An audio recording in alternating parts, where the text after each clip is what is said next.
La familia Lucas era muy conocida en Tyler, Texas. El patriarca de la familia, Baker Lucas, poseía un próspero negocio inmobiliario especializado en casas residenciales. Poseía una gran cantidad de propiedades. Era el titular de un boyante negocio inmobiliario. Era tan respetado en el municipio que le propusieron que se presentara para alcalde, cosa que aceptó. Ejerció su cargo de edil entre 1970 y 1978. La familia era dada a donaciones benéficas y participaba tanto en la vida social que Beth Lucas era conocida como la primera dama de Tyler.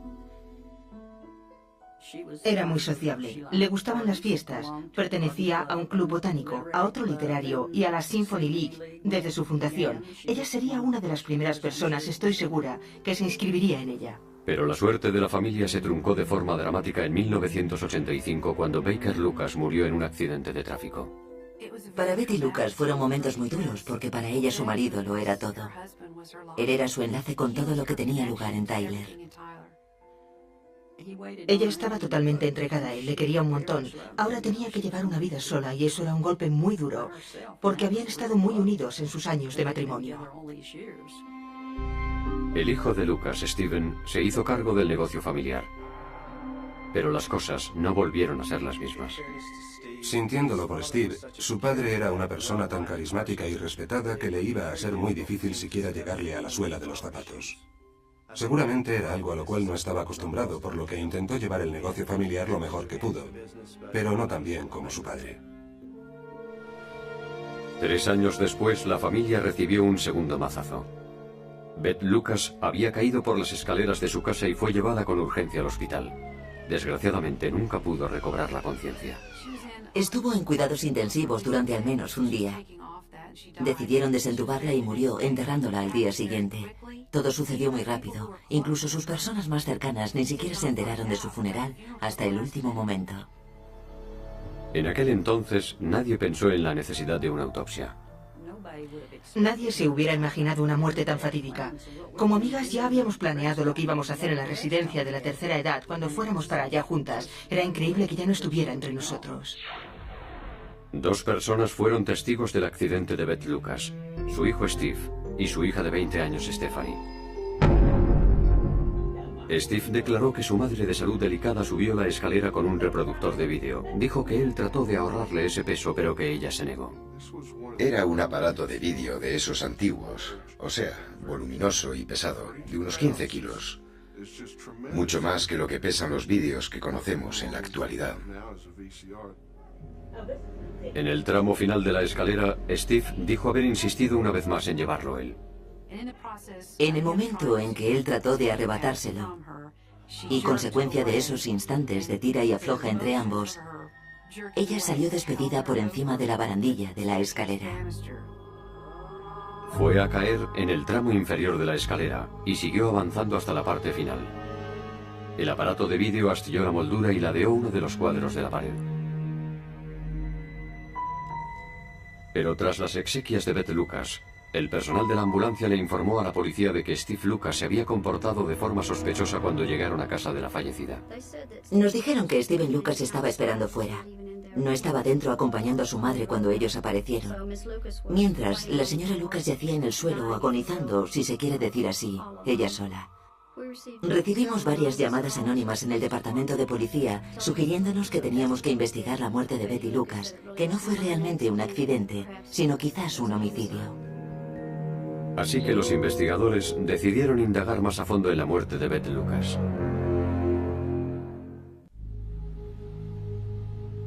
Beth Lucas, la millonaria y persona de sociedad de Tyler, Texas, había muerto tras haberse caído por las escaleras. Su hijo Steve describió el infortunio como un accidente, pero nadie en el municipio le creyó. Me llamaron desde el departamento del sheriff pidiéndome investigar el caso de cerca porque una persona que era amiga de la familia Lucas opinaba que Steve había asesinado a su madre. Dado que no le habían practicado la autopsia, los investigadores solicitaron a la corte un permiso para exhumar el cadáver de Beth. El hecho de que la sacaran de su tumba fue también algo difícil de asumir, pero a su vez nos alegraba que lo hicieran, si eso servía para encontrar alguna pista de lo que había sucedido. Creo que la ciudad no tardó en dividirse en dos bandos. Por una parte, los que pensaban que Steve era un ricachón que se iba a librar de ir a la cárcel por asesinato. Y por otra, los que opinaban que era inconcebible enjuiciar a alguien de esa clase social. El médico forense encontró 6 laceraciones de forma curvada en el occipital del cráneo de Beth. Nada de las escaleras o cerca de ellas pudo haber causado ese tipo de heridas. Las pruebas de toxicología para drogas y alcohol dieron negativo, pero las radiografías del cuerpo proporcionaron aún más sorpresas. No encontraron ningún hueso roto para ser una mujer de 66 años. Tampoco tenía contusiones de importancia en el resto del cuerpo. Esta versión de la caída por las escaleras era muy sospechosa. Nadie sabe cuál fue realmente el arma homicida. Una de las ideas con que los forenses especularon es que pudo haber sido un candelabro, porque la base de uno de ellos coincidía con la forma curvada que tenían las laceraciones en la cabeza. Y los investigadores encontraron unas marcas circulares similares en forma de sierra en la barandilla a la altura de los peldaños 7º y 9º. Los forenses examinaron un par de candelabros que estaban en la repisa de la chimenea de la casa de Lucas. Uno tenía el borde en forma dentada, pero en el análisis científico no encontraron restos de sangre. Los investigadores también estaban sorprendidos por la escasez de sangre en la escena del crimen. 3 de nosotros subimos y bajamos ese primer tramo de escaleras en cuclillas con luces de láser en busca de lágrimas, sangre, hilos, lo que hubiera en esa barandilla, en la alfombra o en el montante que sujetaba el pasamanos, algo que no hubiera sido limpiado. Pero no encontraron nada y pronto supieron por qué. El personal de la ambulancia declaró que la nieta de Beth, Stephanie, junto a su vecina, estaban limpiando la sangre del vestíbulo cuando ellos llegaron. Y ciertos vecinos dijeron que Steve tenía el aspecto de haber estado limpiando también. Nada más llevarse el cuerpo, algunos de los vecinos le vieron con la camisa mojada. El vecino de enfrente dijo que tenía la camisa empapada en sudor a la altura del pecho. Así que los investigadores aplicaron verde de leucomalaquita en el suelo del vestíbulo, lo que reveló un área manchada de sangre de poco más de 1 metro cuadrado que había sido limpiada. Luego interrogamos a su hija Stephanie, quien supuestamente también estaba en casa cuando el accidente, pero su versión no coincidía con la de él en lo que respecta al lugar donde se produjo el forcejeo y otros factores más. Empezaban a acumularse contradicciones que indicaban que algo no cuadraba. Pero si Beth había sido asesinada, ¿cuál era el motivo? Según sus amigos, Beth y su hijo Steve nunca se llevaron bien. Por lo que pudimos deducir, Betty estaba algo avergonzada de Steve por el hecho de que nunca había conseguido las metas que Baker sí había sido capaz de lograr. Steve, por su parte, no quería a su madre. Hablaba mal de ella, se reía de ella, por ejemplo, por la forma como iba vestida. No sentía mucho aprecio por ella. Y ambos también tenían desacuerdos económicos. Steve le había pedido prestado a su madre cerca de $500,000 y nunca se molestó en devolvérselos. La peluquera de Betty, Patsy Denman, informó a las autoridades de que Betty le había contado unos días antes del crimen que estaba más que harta de que Steve fuera incapaz de durar en un trabajo y de representar a la familia como Dios manda. Que estaba decidida a retirarle del testamento y que pronto se lo comunicaría. Pero Beth murió antes de que pudiera cambiar el testamento. Su hijo Steve y su familia fueron los beneficiarios de un patrimonio valorado en $4 millones. Ahora los investigadores se enfrentaban a un dilema. Tanto el hijo como la nieta de la víctima afirmaban que Beth había muerto por accidente. Sin embargo, las pruebas preliminares sugerían otra cosa. El problema en este caso es que había 2 testigos que tenían motivos para mentir. Nosotros dependíamos únicamente de la ciencia forense para corroborar la sospecha de que había sido un asesinato y no un accidente. El problema radicaba en que los investigadores no disponían de muchas pruebas forenses. Para averiguar qué le sucedió realmente a Beth Lucas, los investigadores le pidieron al experto en reconstrucción de accidentes Alan Weckerlin y al físico Mike Andrews que compararan la escena del crimen con la declaración de los testigos.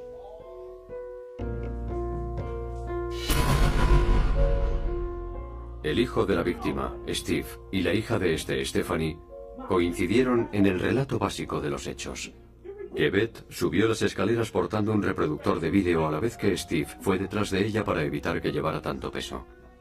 Ya arriba en la escalera, Beth se negó a ser ayudada, se apartó de él, perdió el equilibrio y cayó por la barandilla yendo a parar al tramo inferior de la escalera.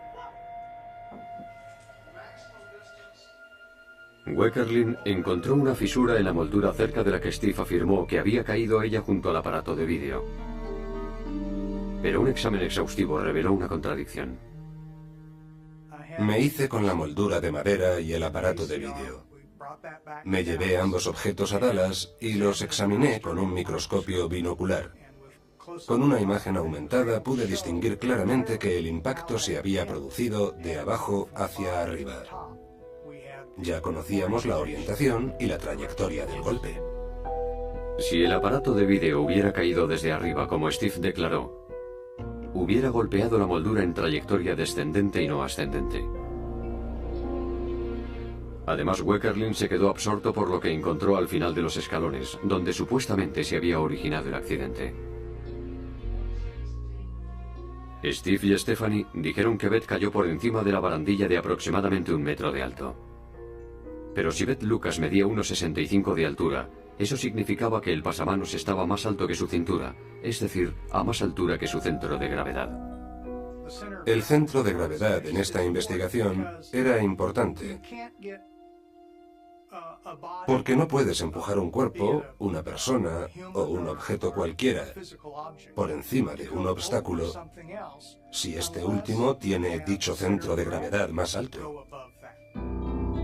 Además, cuando Beth se cayó por la barandilla, no fue a parar al suelo del vestíbulo a pesar de existir un hueco de 1 metro de ancho. En vez de eso, salvó esa distancia y aterrizó en la escalera. La altura no describía un ángulo suficiente como para no golpear contra el pasamanos de la escalera e incluso romperlo. Las leyes de la física dicen que cuando un objeto cae lo hace atraído hacia la Tierra. Por tanto, cada vez que cae un objeto, lo hará siguiendo este principio en una trayectoria vertical. En otras palabras, para que Beth hubiera salvado este vacío, tenía que haber salido despedida cargada con el aparato de vídeo y hacerlo de espaldas a una velocidad de 32 kilómetros por hora. Es decir, a 9 metros por segundo. Su cintura era más baja que la barandilla. Para eso tendría que haberse encaramado al pasamanos y saltar desde ahí, para que lo entendamos. El lugar donde cayó y la forma como lo hizo carecían de sentido. Además, los amigos de Beth no creyeron que ella tuviera la iniciativa de subir cargada con el reproductor de vídeo. Mucha gente dijo que jamás se le hubiera ocurrido subir con el aparato de vídeo. Ella nunca cargaba pesos. Nunca portaba un bolso que pesara mucho. Sabíamos que no tenía sentido que se le hubiera ocurrido coger eso. Era un objeto muy pesado. Es una de las invenciones más ridículas y muchas mujeres entenderán por qué. Betty llevaba puesto un camisón y según parece cogió el aparato de vídeo y subió las escaleras. Cualquier mujer sabe que si portas un objeto similar y lo llevas escalera arriba con un vestido largo, si te lo pisas, acabarás cayéndote de bruces. Pero de todas las inconsistencias, la más inaudita para los investigadores era la relativa a la moldura situada a un lado de la escalera, en donde Steve dijo haber impactado el aparato de vídeo. Si la trayectoria del impacto era de abajo a arriba, ello significaría que la escena del crimen había sido simulada. Eso contradecía completamente la versión de Steve Lucas y de sus abogados, según la cual el aparato de vídeo salió despedido por encima de la barandilla, golpeando contra la moldura de la pared que iba paralela a las escaleras. Carecía del mínimo sentido. En abril de 1991, Steve Lucas fue arrestado acusado del asesinato de su madre. El jurado popular declaró inocente a su hija Stephanie, debido a falta de pruebas. Yo no sé si Stephanie presenció el asesinato, si participó en él, o si simplemente estaba en otro lugar de la casa cuando el crimen tuvo lugar. Pero la pregunta era la siguiente. ¿Se disponía de pruebas suficientes para convencer al jurado?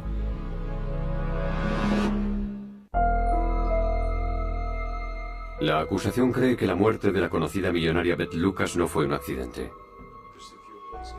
Ellos sabían que su hijo Steve estaba pasando serios problemas económicos y que debía cerca de $500,000 a amigos y a entidades financieras. Había pedido prestado dinero a amigos de la familia y en ocasiones no lo restituía. Los bancos le amenazaron con tomar medidas. Estaba desesperado porque veía que las cosas se iban complicando. Y la acusación disponía de testigos que dijeron que Beth estaba al corriente de los endeudamientos de su hijo y se estaba planteando apartarle de la herencia, un patrimonio valorado aproximadamente en $4 millones. El día del asesinato, Steve se presentó en casa de su madre con su hija Stephanie para devolverle el aparato de vídeo que ella le había dejado. La acusación no cree que Beth se atreviera a subir las escaleras con dicho aparato. En su lugar opinan que se originó una discusión, seguramente por motivos monetarios. Cuando Beth empezó a subir las escaleras, la acusación supone que Steve perdió los nervios, cogió el primer objeto que encontró y le golpeó a su madre 6 veces en la cabeza. Al caer, Beth trató de asirse a su propio retrato. Él erró alguno de los golpes que fueron a impactar contra el pasamanos.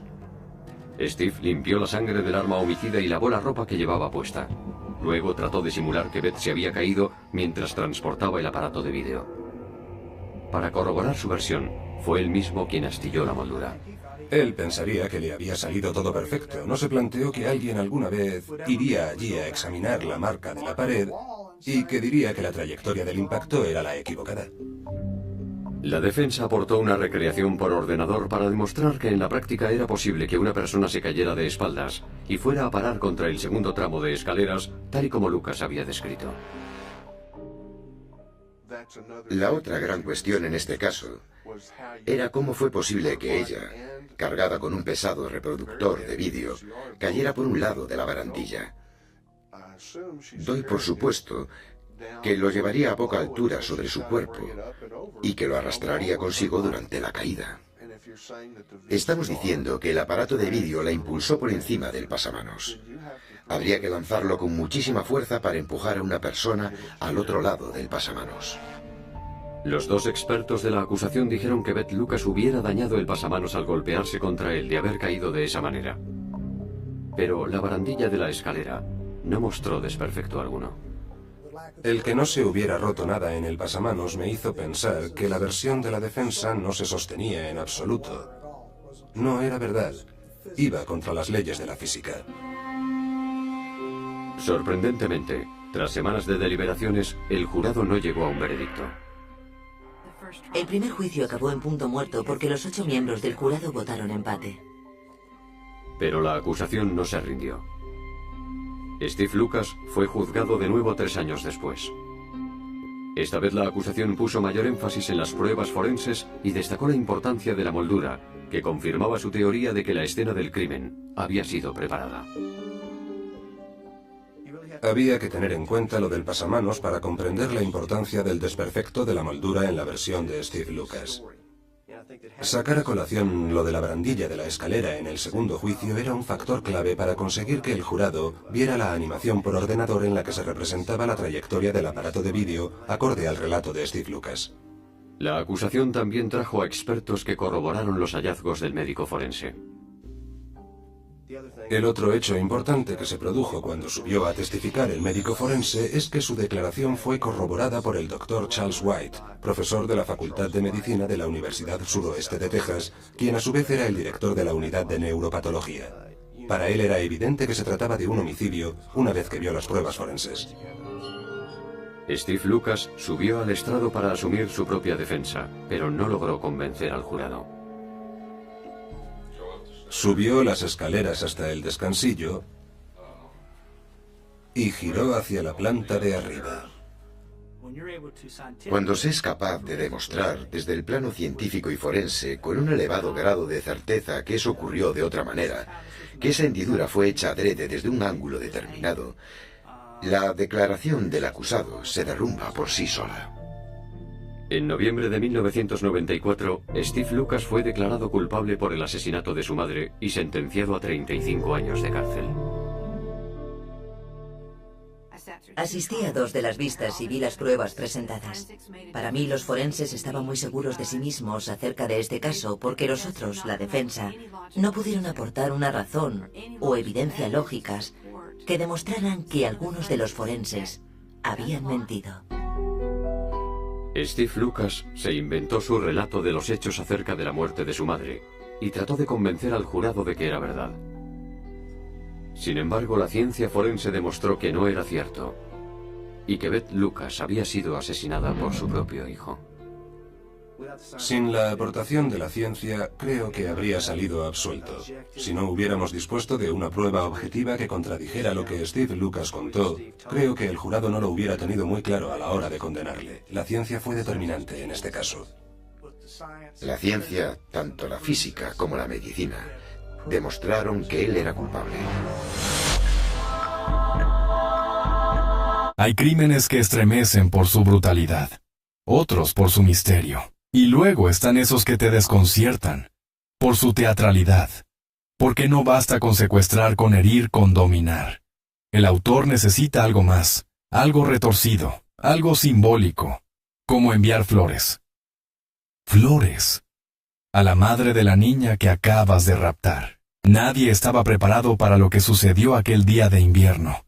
Ni los vecinos, ni la policía, ni siquiera la prensa sensacionalista que acostumbraba a magnificar todo. Ni siquiera ella, la madre de Emma. Porque no hay guión escrito para una madre que abre la puerta y no encuentra a su hija.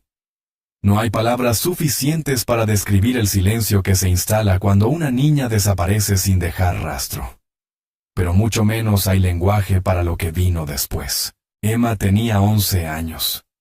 Amaba los gatos, los lápices de colores y las estrellas fluorescentes que brillaban en el techo de su habitación cuando apagaba la luz. Le gustaba leer por las noches, aunque su madre la regañara por quedarse despierta hasta tarde. Era pequeña sí, pero había en sus ojos una madurez que descolocaba. Era dulce, pero nunca ingenua. Era alegre, pero con una mirada que a veces parecía notar más de lo que debía. Ese jueves la vida de su madre Clara se detuvo. Fue en cuestión de minutos. Emma regresaba del colegio como siempre. Caminaba sola solo las últimas 3 cuadras. Un trayecto corto, seguro, rutinario. Clara solía esperarla en la puerta con una taza de leche caliente y una sonrisa que le decía sin palabras: «Llegaste bien. Ya estás en casa». Pero ese día Emma no cruzó la esquina. No llegó a casa. No tocó el timbre. Y cuando pasaron los primeros 15 minutos, Clara pensó que quizás se había quedado conversando con alguna amiga o que se había detenido en la tienda de caramelos. Media hora después, salió a buscarla. Una hora más tarde estaba gritando su nombre por la calle como una loca con los ojos llenos de desesperación y el corazón perforado por un miedo que no sabía aún cómo se llamaba. La denuncia fue rápida. La policía local activó el protocolo. Patrullas, perros, carteles con su rostro, entrevistas con vecinos, cámaras de seguridad. Todo lo que se hace en esos casos. Pero nadie la había visto. Nadie escuchó gritos. Nadie notó un auto sospechoso. Nadie, nada. Y entonces comenzó lo más cruel, la espera. Ese abismo interminable entre la esperanza y el horror. Los días pasaban. La ropa de Emma seguía en su armario. Su taza seguía en la mesa, su cama intacta. ¿Y Clara?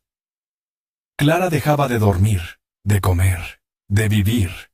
Cada llamada le aceleraba el pulso. Cada sonido en la puerta le provocaba un vuelco en el estómago. Y fue al 5.º día cuando sucedió lo impensable. Clara se despertó al amanecer. Algo la había sobresaltado. Un ruido, un presentimiento, no sabía qué. Caminó descalza hasta la puerta con el corazón latiéndole en las sienes. Y allí, en el felpudo, había un sobre blanco. Sin remitente. Dentro una tarjeta. Una sola línea escrita con una caligrafía inclinada y pulcra. Ella está bien. Y piensa en ti. Junto a la nota un ramo de flores. Rosas blancas, perfectas. Y entonces Clara gritó. Ese fue el inicio de un juego macabro. Cada 3 días una tarjeta. Cada 3 días un nuevo ramo. Nunca un nombre. Nunca un número de teléfono. Solo frases breves. Le encanta cuando le leo cuentos. Hoy ha dibujado una mariposa. Preguntó por ti antes de dormir. Las flores variaban: tulipanes, lirios, girasoles. Siempre frescas. Siempre limpias. El horror de Clara no tenía forma. ¿Quién era capaz de algo así? ¿Quién secuestra a una niña y decide consolar a la madre? Porque era una especie de tortura amable, Un monstruo con un muslo con modales. Un criminal con poesía. La policía, por supuesto, fue informada de inmediato. Tomaron huellas, instalaron cámaras, intervinieron el teléfono, analizaron la caligrafía. Todo inútil. El secuestrador era cuidadoso y sobre todo paciente. Pero lo más desconcertante era el tono. Las notas no eran amenazantes, no pedían nada, no exigían dinero, no advertían peligro. Al contrario, parecía que quien las escribía quería tranquilizar a Clara. Eso era lo más aterrador. A los 15 días de la desaparición, la historia se volvió nacional. Las noticias mostraban el rostro de Emma. Programas de televisión discutían el caso. Vecinos lloraban ante las cámaras. El país entero parecía abrazar a Clara. Y sin embargo, lo único que la mantenía en pie eran esas malditas flores. Había empezado a guardarlas. Cada ramo lo ponía en un jarrón distinto. La casa se fue llenando de colores, de aromas, como si estuviera de duelo, y al mismo tiempo recibiendo señales de vida. Hasta que una noche, cuando nadie lo esperaba, llegó un paquete diferente. No eran flores, era una pequeña caja de cartón. Dentro un dibujo, hecho con lápices de colores. Una casa, un árbol, un gato. Y dos figuras, una niña y una mujer. Tenían la mano tomada. Abajo en letra infantil decía, para mamá, pronto. Clara se desmoronó. Era su letra. Era Emma. Pero ¿cómo era posible? ¿Qué pretendía quien hacía esto? Un secuestrador que alimentaba la esperanza. Un maníaco que no pedía nada pero jugaba con el alma de una madre. La policía intentó rastrear el origen del paquete. Pero no había huellas. No había cámara cercana. No había forma. Y entonces sucedió algo más. Un día el ramo no llegó. No hubo flores. No hubo nota. El felpudo quedó vacío. Y con él Clara se quebró. Llamó a la policía. Gritó. Lloró. Exigió. Suplicó. Pero no pasó nada. El secuestrador había cortado el lazo, o eso parecía. Pasaron 2 días, 3, 4, una semana, y luego un día gris, cuando el cielo estaba por romperse, una llamada entró. Era una voz de hombre, serena, tranquila. Clara, ella tembló. Soy yo, no cuelgues, ella gritó. La policía conectada al sistema trató de rastrear la llamada. Pero era un móvil prepago imposible de ubicar. No quiero hacerle daño, dijo la voz. Nunca quise. ¿Dónde está mi hija?, sollozaba Clara. Hubo una pausa. Está a salvo, y te ama. Y colgó. La policía solo pudo confirmar lo evidente era real. La voz no usaba distorsión, no parecía improvisada, y sobre todo, sonaba sincera. Demasiado sincera. Fue el primer contacto auditivo. El primero de varios. Cada semana el hombre llamaba, siempre breve, siempre educado, nunca vulgar. Parecía un tutor, un cuidador. No encajaba con la idea de un secuestrador típico. No exigía dinero, no pedía silencio, no exigía secretos. Solo hablaba de Emma, de cómo dormía, de lo que le gustaba comer, de que había aprendido una canción nueva. Y Clara, destrozada, comenzó a necesitar esas llamadas tanto como necesitaba aire. Hasta que la policía detectó algo. En una de las llamadas al fondo se escuchó un sonido. Un tren. Analizaron rutas, horarios, grabaciones. Y entonces lo supieron, el hombre estaba en las cercanías de una pequeña ciudad costera, a 3 horas de distancia. Era la primera pista real en semanas. Y con ella en un plan. Prepararon un operativo, coordinado. Silencioso, en conjunto con Clara. La próxima vez que él llamara a ella debía retenerlo al teléfono el mayor tiempo posible. Hablar, llorar, rogar. Lo que fuera. Cada segundo era una oportunidad. Y así fue. La llamada llegó. ¿Clara? ¿Sí? Dijo ella con la voz temblando. Por favor. ¿Puedo oírla solo una vez? Solo una palabra. El hombre dudó. Respiró. Está bien. Y por primera vez, otra voz apareció en la línea. Mamá. Soy yo. La llamada se cortó. Pero el daño ya estaba hecho. Y también el milagro. Había sido Emma. Nadie lo dudó. Era su voz. Clara cayó de rodillas. La policía activó el rastreo. Y 2 días después, entraron a la casa. Una casa sencilla, retirada, discreta. Nadie lo había notado antes, nadie sospechaba. Y allí en una habitación decorada con dibujos, juguetes y estrellas fluorescentes, estaba Emma, viva, a salvo, y junto a ella, el hombre, un rostro común. No parecía un monstruo. No era una psicópata estereotípico, solo un hombre, un rostro tranquilo. Y lo primero que dijo cuando lo esposaron fue: yo solo quería protegerla. La historia apenas comenzaba. Y lo que revelaría ese hombre haría que el caso se volviera uno de los más perturbadores de las últimas décadas. La puerta de la casa crujió al abrirse. Era una vivienda de 2 pisos, fachada de madera blanca, y un pequeño jardín al frente. Nada llamativo. Nadie en la calle sospechaba que dentro de esas paredes se escondía un caso que helaría la sangre al país entero.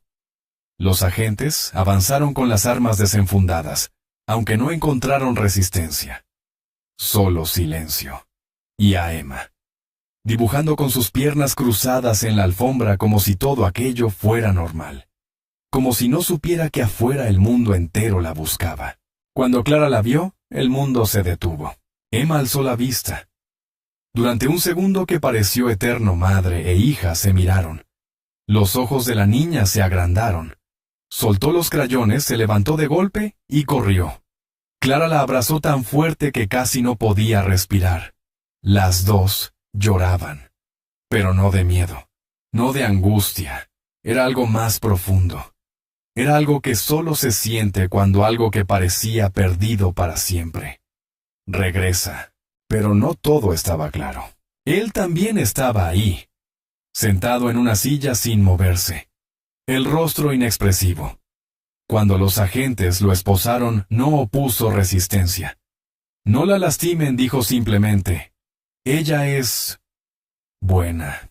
El interrogatorio comenzó de inmediato. Su nombre era Leonard Halderman. 53 años, soltero, sin antecedentes penales, ni una multa de tránsito, profesor de música retirado. Había vivido solo desde hacía más de 20 años. Y según sus propias palabras, no había secuestrado a Emma. Ella vino a mí, dijo mirando a los detectives con una calma desconcertante. La encontré sola llorando, perdida, asustada. No quise dejarla en manos de cualquiera, quería cuidarla. Nadie le creyó. Pero Emma, sí, cuando fue entrevistada por el equipo de psicólogos no mostró signos de abuso. Estaba bien alimentada, no tenía heridas. Su comportamiento era tranquilo, incluso defendía a Leonard. Me decía que mamá me quería mucho, que pronto íbamos a estar juntas, decía la niña. Nunca me hizo daño. Me enseñaba canciones, me leía cuentos. La policía estaba desconcertada. ¿Cómo podía un secuestrador mantener a una niña durante casi un mes? Sin violencia, sin amenazas, sin pánico.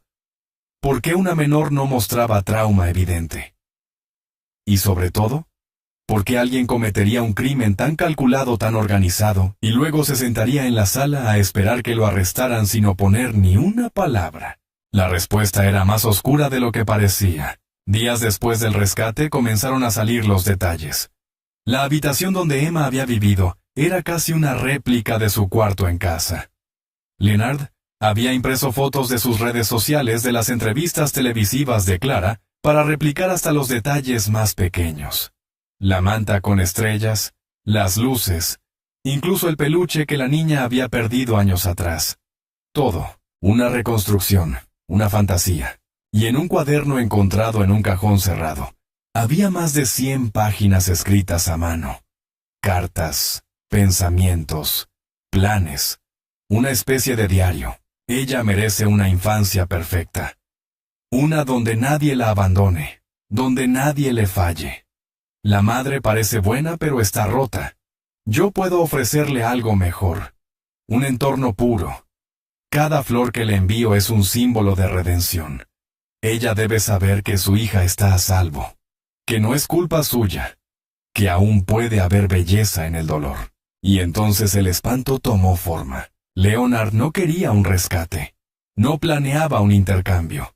No buscaba dinero. Quería reconstruir una familia, una suya, una ficticia, una donde él era el padre, y Clara la madre, ausente la figura simbólica, a la que debía reconfortar con flores, con palabras suaves, con una esperanza dosificada. Era una narrativa completa, un delirio meticuloso, y Emma era el centro. Los psiquiatras que evaluaron a Leonard acuñaron un término que pocas veces se escucha en las noticias: delirio erótico transferencial de tipo simbólico familiar. Una forma extrema de desconexión con la realidad, donde el sujeto construye una relación afectiva con personas ajenas convenciéndose de que existe un lazo real, aunque sea unilateral. Pero en este caso no era solo con Emma, era también con Clara, y eso lo hacía aún más peligroso. El juicio se volvió un circo mediático. Clara no quiso hablar. Se recluyó con Emma, solo emitió un comunicado breve. Mi hija está conmigo. Está viva. Y eso es todo lo que importa. Pero los medios no perdonaron. Cada carta fue analizada, cada flor diseccionada. Cada movimiento de Leonard en las cámaras de seguridad fue estudiado. Los vecinos comenzaron a recordar detalles. Una señora lo había visto pasear por la zona escolar semanas antes del secuestro. Otro recordaba haberlo visto sentado frente a la tienda de caramelos. Todos habían visto algo, pero nadie pensó nada. Porque Leonard no parecía una amenaza. Y ahí estaba el verdadero horror. No tenía aspecto de criminal. No era violento, no era marginal. No tenía tatuajes ni mirada psicótica. Era amable, educado, invisible. Y sin embargo, había planeado cada paso con una precisión quirúrgica. El secuestro ocurrió a las 16:12 según las cámaras de una casa cercana. Emma caminaba por la acera cuando un coche blanco se detuvo. Él bajó, la saludó con una sonrisa. Ella lo reconoció. Días antes, Leonard había entablado pequeñas conversaciones con ella en la plaza, haciéndose pasar por un abuelo solitario que extrañaba a su nieta. Le ofrecía caramelos. Le mostraba trucos con monedas, nunca tocándola, nunca invasivo, solo presente. Hasta que un día, cuando la vio vulnerable, triste, tal vez enojada con su madre, aprovechó el momento. Le dijo que tenía algo para ella. Emma dudó, pero subió. Y en ese segundo la historia cambió para siempre. Leonard había pasado años preparándose. Tenía mapas, listas, notas.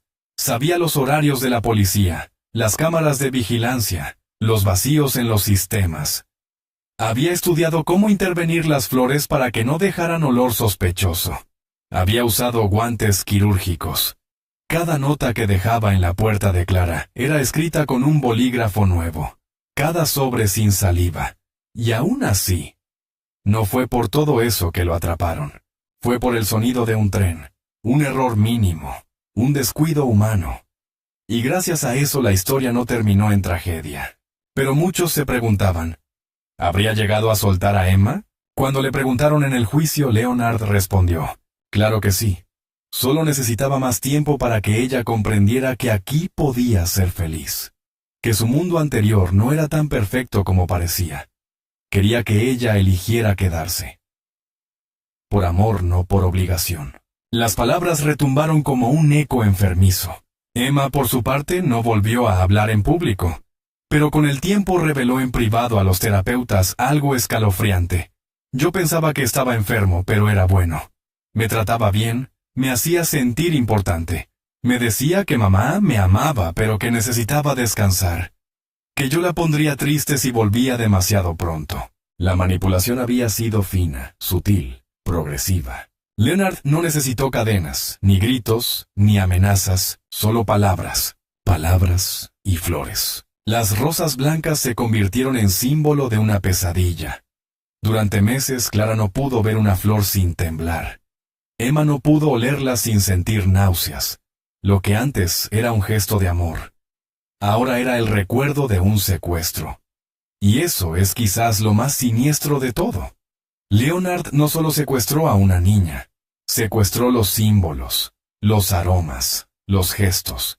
Secuestró el lenguaje emocional entre una madre y su hija.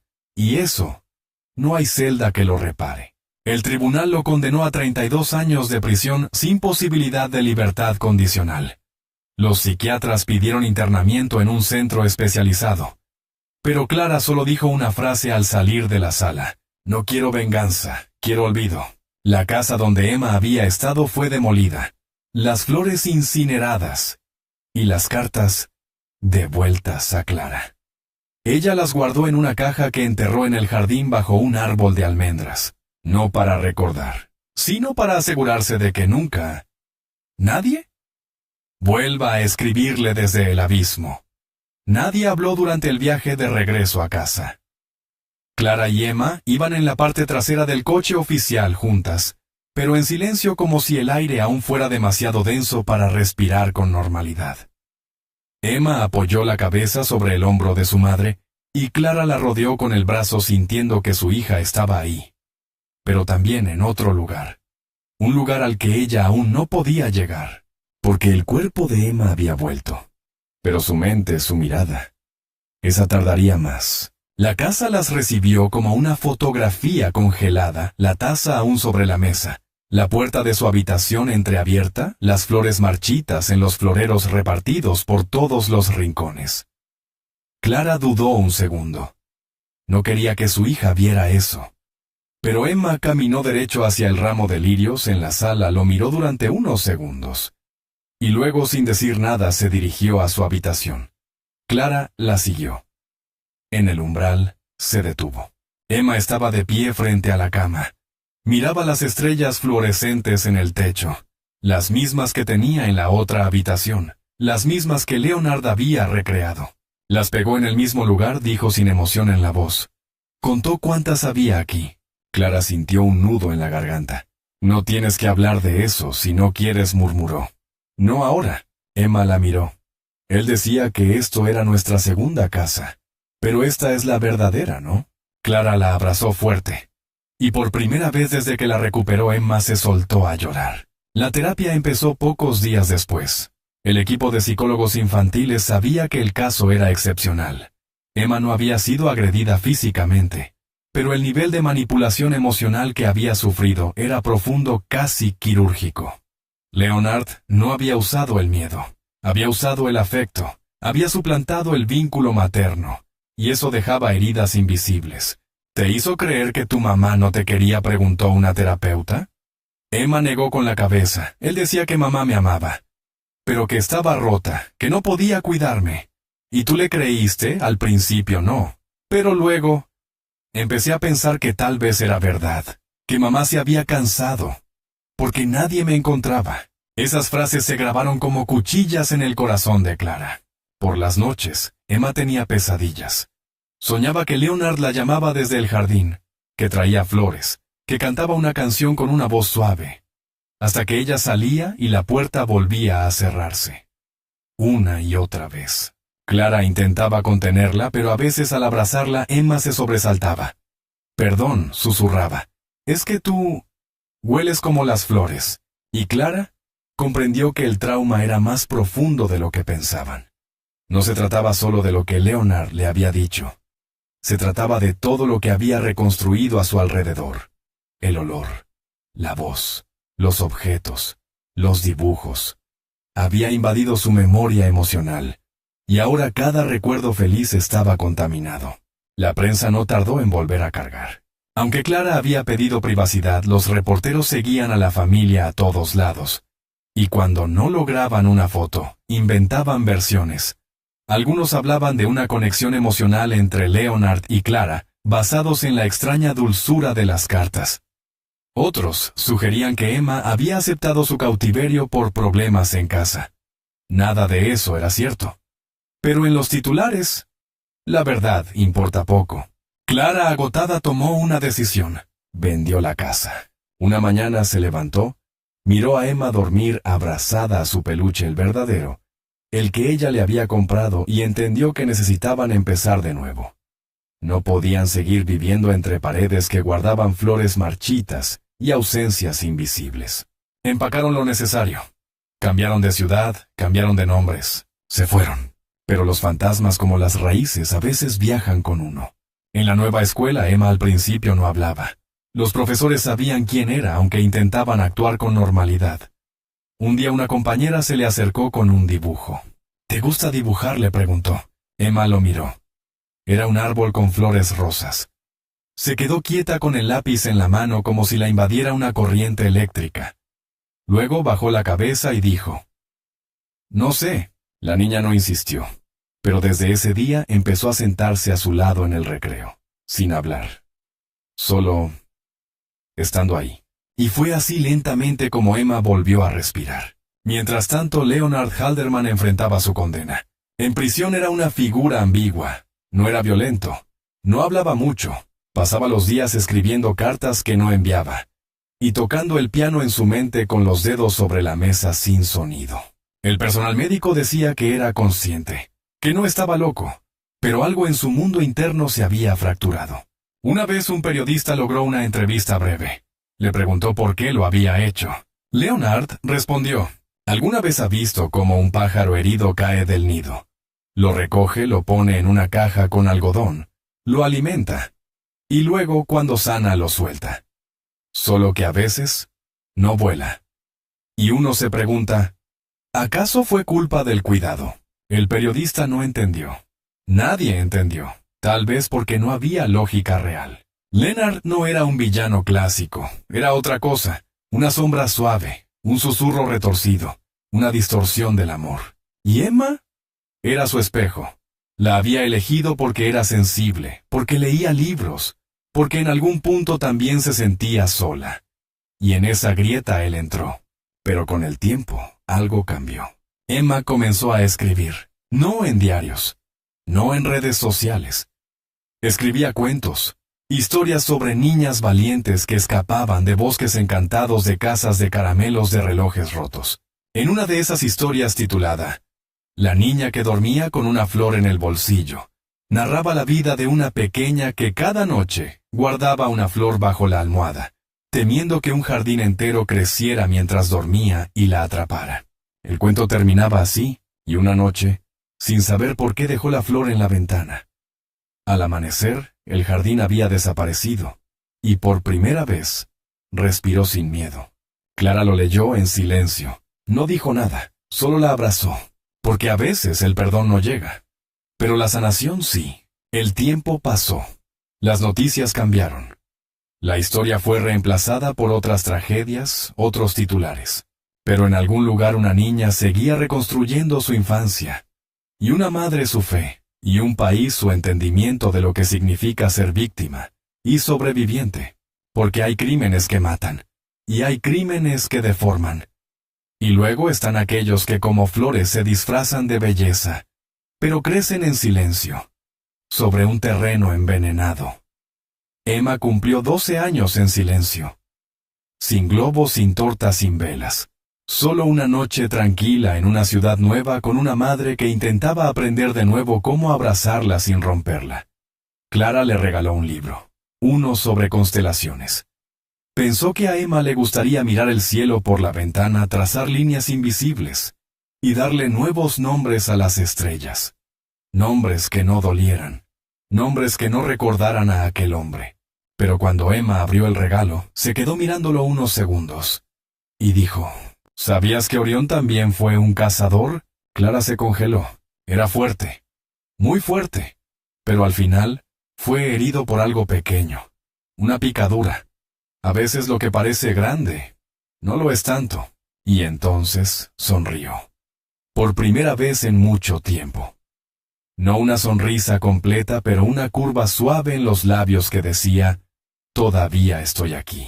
Fue en ese instante cuando Clara supo que Emma estaba empezando a regresar. No de golpe, no del todo, pero regresando. Mientras tanto, en otra parte del país, el nombre Leonard Halderman comenzaba a desaparecer de las portadas.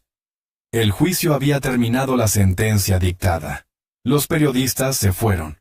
La historia ya no vendía, pero algo quedó.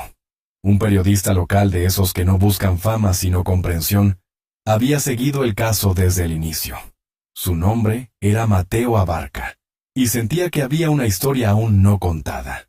No la historia del secuestro, no la de las flores, sino la de por qué.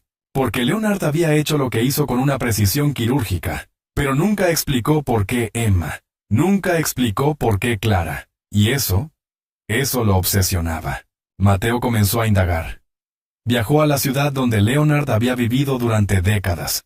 Habló con vecinos antiguos, colegas, estudiantes de música que lo recordaban. Y poco a poco una historia paralela comenzó a emerger. Una historia que nadie había contado. Una historia con otra niña. 20 años antes del secuestro de Emma Leonard, había tenido una alumna especial. Su nombre era Lina Hartman. Ojos claros. Cabello oscuro. Una risa suave y una madre que no podía cuidarla demasiado ocupada con 2 trabajos. Leonard era su profesor de piano. Y según registros de la época, fue el último año que enseñó música. Después de eso se retiró abruptamente, se aisló. Y Lina desapareció. El caso había sido cerrado como una fuga. Lina tenía 11 años. Había dejado una nota que decía: «No se preocupen, estoy bien».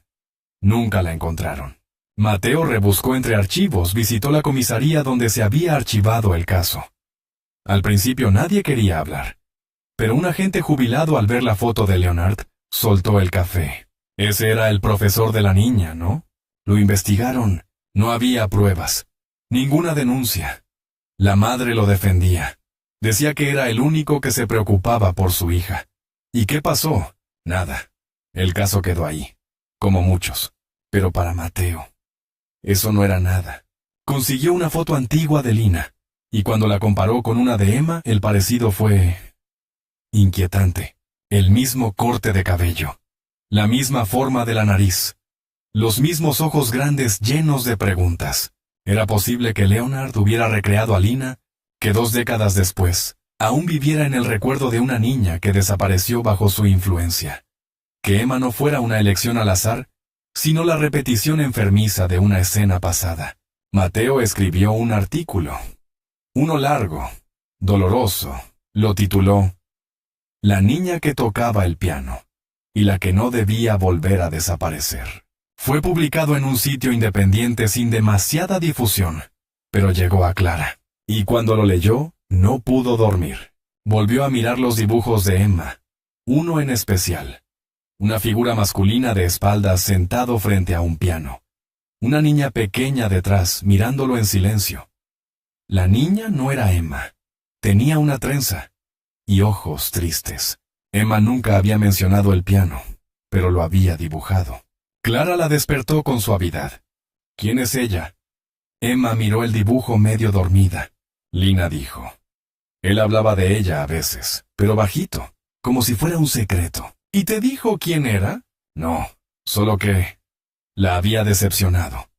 Que no había hecho lo suficiente por ella. Clara sintió un escalofrío. Era ese el verdadero origen del crimen. Un secuestro basado en el remordimiento por uno anterior. ¿Una redención retorcida? Leonard no había hablado más. Pero ahora Clara tenía preguntas. Y por primera vez sintió que necesitaba respuestas. Se comunicó con Mateo. Le pidió todo lo que sabía. Juntos lograron contactar a la madre de Lina, una mujer frágil, silenciosa, con los ojos cargados de pasado. Cuando vio la foto de Leonard bajó la mirada. Él fue bueno con ella. Susurró. Pero demasiado atento. Demasiado perfecto. Y no sospechó. Claro que sí. Pero cuando no tienes nada, lo que parece amable se vuelve esperanza. Las lágrimas le brotaron. Yo perdí a mi hija. Y ahora entiendo que tal vez la regalé. Clara no supo qué decir. Emma tenía una madre. Lina también. Pero una tuvo la oportunidad de luchar. La otra... no. Y en algún rincón oscuro de su mente, Leonard intentó corregir su pasado recreando a Lina en Emma. Quiso que esta vez fuera mejor. Más cuidadoso, más dulce, más limpio. Pero el mal no se disfraza de bondad, solo la pervierte. Clara volvió a mirar a su hija. La vio dormir, la escuchó respirar. Y pensó en Lina, en su silencio eterno, en su ausencia definitiva. Pensó en las flores, en la carta que decía «Ella piensa en ti». y comprendió que quizá nunca hablaban solo de Emma. Porque Leonard no solo quería reconstruir una niña, quería reparar algo que había destruido décadas antes. Pero lo había hecho con otra destrucción. Había convertido el amor en un ritual de control. Las flores en jaulas, las palabras en cuchillas suaves. Y Clara entendió que solo había una forma de cerrar esa herida. Debía contar la historia. La primera vez que Clara se sentó frente al micrófono temblaba. La sala estaba en penumbra apenas iluminada por una lámpara cálida que colgaba del techo. Mateo el periodista estaba del otro lado del cristal en silencio observándola. Nadie la había forzado a hablar.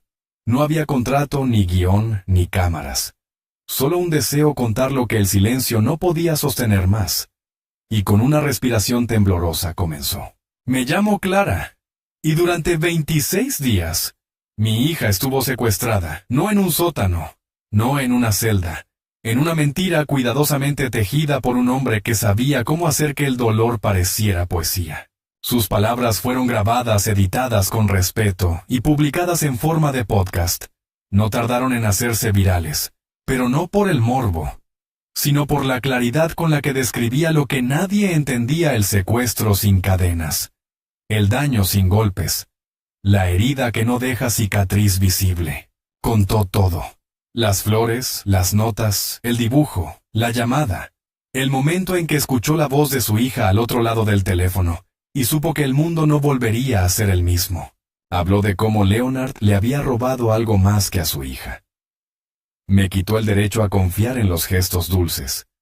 Desde él ya no puedo recibir flores sin pensar que hay algo escondido detrás. Un mensaje oculto. Un veneno lento. Habló de cómo Emma por semanas evitaba los abrazos. De cómo la niña se tapaba los oídos cada vez que escuchaba una melodía de piano, incluso si era en la televisión. La música que antes la hacía dormir. Ahora le da miedo. Porque él la usó para cubrir su silencio. El episodio se tituló Flores para la madre, mentiras para la niña. Y lo escucharon millones. Entre ellos estaban psicólogos, maestros, padres, víctimas. Y también estaban los que nunca se atrevieron a contar lo que habían vivido. Mujeres que habían sido manipuladas por hombres que sabían disfrazar el control de ternura. Niños que habían aprendido a sonreír a quienes los mantenían en cautiverio emocional. Sobrevivientes de historias que no parecían crímenes, hasta que dolían tanto que era imposible seguir negándolo. El relato de Clara abrió una herida colectiva, pero también una puerta. Días después de su publicación, una carta llegó al buzón de Mateo. No tenía remitente, era breve, y escrita con una letra temblorosa. Mi hermana también desapareció. Nunca creyeron que había sido un secuestro porque no gritó. Solo se fue con él. Nadie escuchó, nadie miró. Él sabía cómo hacerla sentir querida. Mateo buscó los registros. Y una vez más las piezas comenzaron a encajar.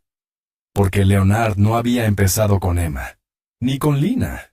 Había otros nombres. Niños que se desvanecieron sin ruido. Menores que según los informes se fugaron. Menores que decían sentirse incomprendidos, y de pronto simplemente no estaban más. Ninguno fue hallado. Clara fue informada, y una vez más el aire se volvió espeso. ¿Y si Emma no fue un crimen aislado?, le preguntó Mateo. ¿Y si fue el último intento de un ciclo que comenzó hace mucho más tiempo? Clara no supo qué responder. Pero Emma, que había escuchado la conversación desde la puerta entreabierta, entró con un cuaderno en la mano. Lo abrió. Mostró un dibujo. Era un campo con flores. Muchas flores. Y en medio había varias niñas. Una tenía trenzas, otra un sombrero, otra gafas grandes. Todas estaban de espaldas. Menos una, la del centro. Era Emma. Y en su mano sostenía una flor azul. No una rosa. Una flor que Clara no reconoció. ¿Quiénes son?, preguntó Clara. Emma señaló a la del centro. Yo. Luego apuntó a las otras. Las que no volvieron. La flor azul, explicó, la había inventado ella. Es una flor que solo nace después del miedo, dijo. No tiene espinas. Pero tampoco perfume, para que nadie más se deje engañar. Mateo no supo si llorar o grabar. Porque a veces el arte de un niño tiene más verdad que un expediente policial. Con la ayuda de Mateo y varios investigadores, se creó un dossier con los nombres de menores desaparecidos bajo patrones similares. No todos podían relacionarse con Leonard, pero había coincidencias, cercanías, silencios. Y entonces ocurrió algo inesperado. Desde prisión Leonard envió una carta. No a Clara, no a Emma, a Mateo. Estaba escrita a mano, en tinta azul, y decía: no todas las flores florecieron. Algunas se marchitaron antes de tiempo, pero cada una era una oportunidad de redención. No me odien por haber intentado amar. De la única forma que supe. No había confesión, ni nombres, ni lugares. Solo metáforas. Y un dibujo al final, un jarrón cayendo. Y una flor, intacta, suspendida en el aire. Mateo lo mostró a Clara. Ella no dijo nada. Solo tomó la carta, la rompió en pedazos y los arrojó a la chimenea. Él nunca quiso redención. Quiso inmortalidad. Emma, que observaba desde las escaleras, bajó lentamente. ¿Podemos plantar algo?, preguntó. ¿Qué cosa?, respondió su madre. Una flor. Una verdadera, pero que no sea blanca, ni roja, ni amarilla. Clara asintió. Fueron al vivero. Emma eligió una especie rara con pétalos azul violáceo. Le puso un nombre, Memoria sin perfume. Y la plantaron juntas en el jardín del nuevo hogar. Porque a veces la única forma de cerrar un ciclo es reescribir el símbolo. No quemarlo, no borrarlo, sino transformarlo. De arma en ofrenda, de trampa en verdad. Y así, con las manos llenas de tierra y el corazón aún tembloroso, madre e hija comenzaron a enterrar no solo una raíz, sino también el eco de una historia que durante semanas las había tenido secuestradas. Aquel jardín, que al principio era solo tierra revuelta y un rincón improvisado del nuevo hogar, se fue llenando de vida. Clara y Emma lo cuidaban cada tarde. Era su ritual secreto. Un espacio sin palabras innecesarias, sin relojes ni noticias. Solo el sonido de la regadera, el roce de las hojas, y el silencio compartido que no lastimaba. La flor que habían plantado, esa de pétalos azul violáceo que Emma llamó Memoria sin perfume, comenzó a crecer. Y en ella Clara encontró algo que no esperaba: esperanza. No era una flor hermosa en el sentido tradicional. Sus pétalos no eran perfectos ni simétricos, pero tenía algo inquietante, casi magnético. Como si naciera desde algo roto. Y aún así se atreviera a seguir. Emma la miraba con una mezcla de respeto y desconfianza. No quiero que se vea frágil, decía. Quiero que parezca resistente, como si no pudiera ser arrancada. Y Clara entendía. Porque para su hija todo lo delicado podía ser una trampa. Una tarde de otoño, mientras recogían las hojas secas del patio, Emma preguntó algo que Clara temía escuchar desde hacía meses. ¿Dónde está ahora? Clara se detuvo. ¿Quién?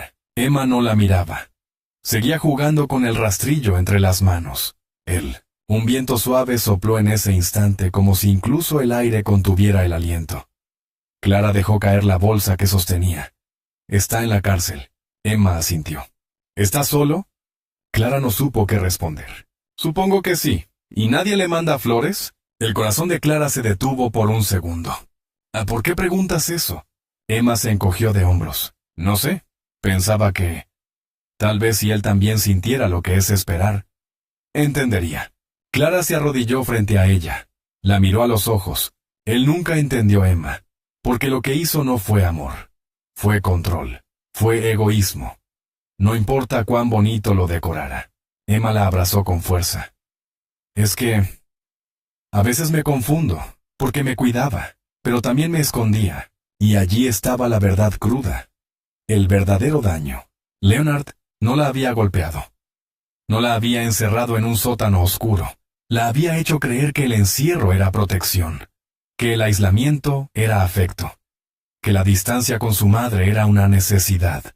Había pervertido los conceptos. Había envenenado el lenguaje emocional de una niña. Y ese veneno, aunque invisible, seguía latiendo. Esa noche, Clara se levantó a mitad de la madrugada. La luz del pasillo estaba encendida. Se acercó con cautela. y encontró a Emma en la cocina sentada en el suelo rodeada de papeles. Estaba escribiendo. ¿Qué haces? Emma no se sobresaltó. Cartas. Clara se arrodilló junto a ella. ¿Para quién? Para mí. Para cuando me vuelva a olvidar de lo que pasó. Clara tomó uno de los papeles. En él Emma había escrito, no fue tu culpa. Él era suave pero no bueno. Era ordenado pero no justo. Hacía las cosas bien pero no hacía lo correcto. Clara cerró los ojos. Y supo que su hija estaba luchando. A su manera. Con palabras. Con memoria. Días después Mateo volvió a contactarlas. El podcast de Clara había sido nominado a un premio nacional por su impacto social. El país entero comenzaba a hablar del caso desde una perspectiva distinta. No solo como un crimen aislado, sino como una forma moderna de secuestro emocional. Las escuelas comenzaron a organizar charlas. Los terapeutas compartían fragmentos del testimonio de Clara con sus pacientes. Y por primera vez se hablaba de lo que antes solo se susurraba, la manipulación afectiva como método de control en los crímenes. Mateo las invitó a un evento, una especie de foro sobre víctimas resilientes. Clara dudó. No quería exponer a Emma. Pero la niña al enterarse dijo, quiero ir. Solo si puedo decir algo.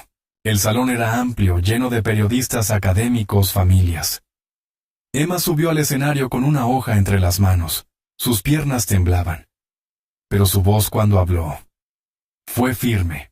Mi nombre es Emma. Y quiero contar algo sobre las jaulas. El auditorio se silenció. Hay jaulas que tienen barrotes.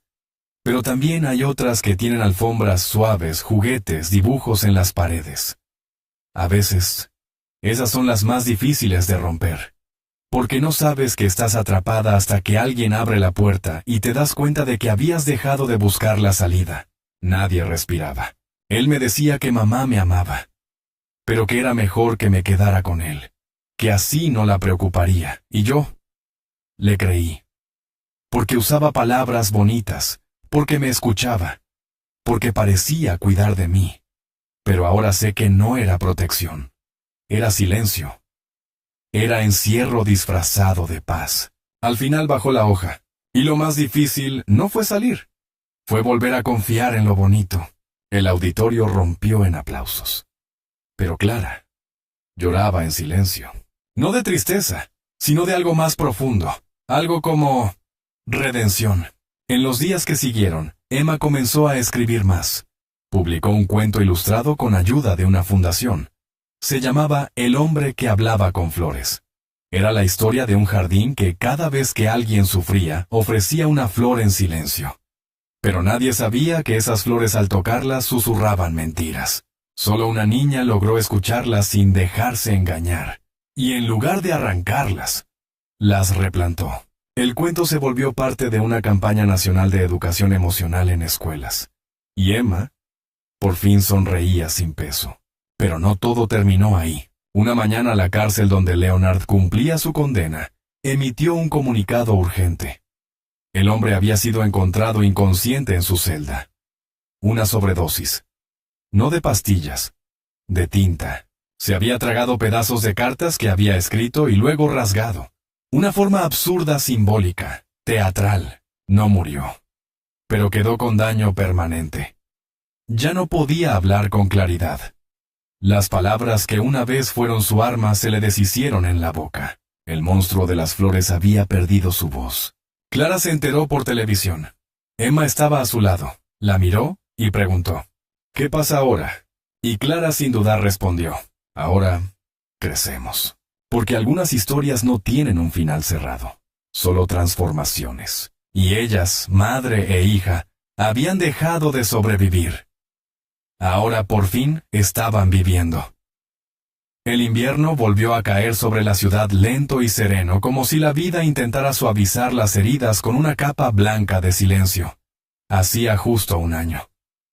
12 meses desde que Clara abrió la puerta de su casa y encontró un ramo de rosas blancas junto a una nota escrita con una caligrafía perfecta. Una frase breve. Un mensaje perturbador.